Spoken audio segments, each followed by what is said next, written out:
See, AI, I don't see a kind of immediate threat, but the threat it poses is much more larger in terms if we are not be ready addressing that animal much before it starts eating into our data. Because what happens is these simulations, and when we try to use AI for the purpose of analytics, we unknowingly we try to expose a lot of data, because you create those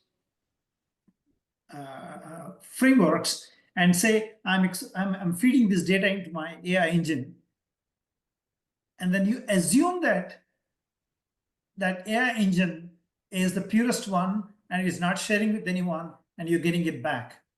But that's not true. I wouldn't assume that AI is purest one. Come on. It's created by humans.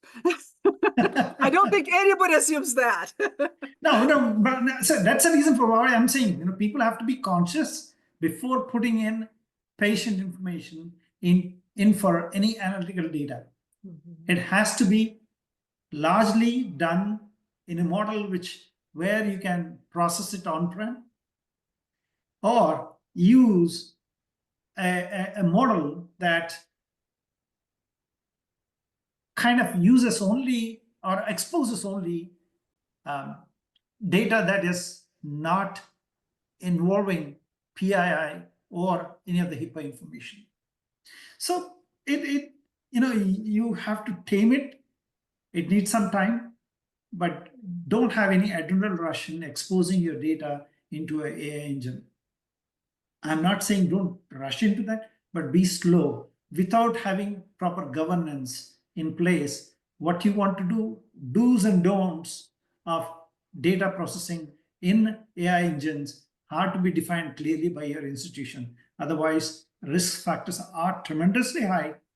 But at the same time, if I talk from the perspective of benefits that you can earn from being exposing your data into for analytical purposes, it's going to have a phenomenal advantage to doctors, to nurses, and more improvement in patient health condition.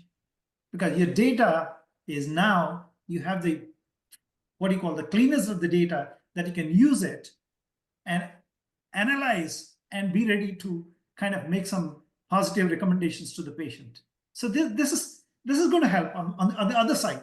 The flip side of that is the threat is also equally dangerous. So we got to be very educated.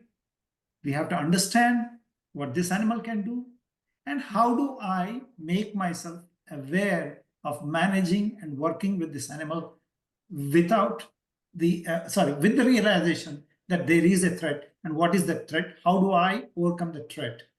By proper training, proper understanding. And this is very important.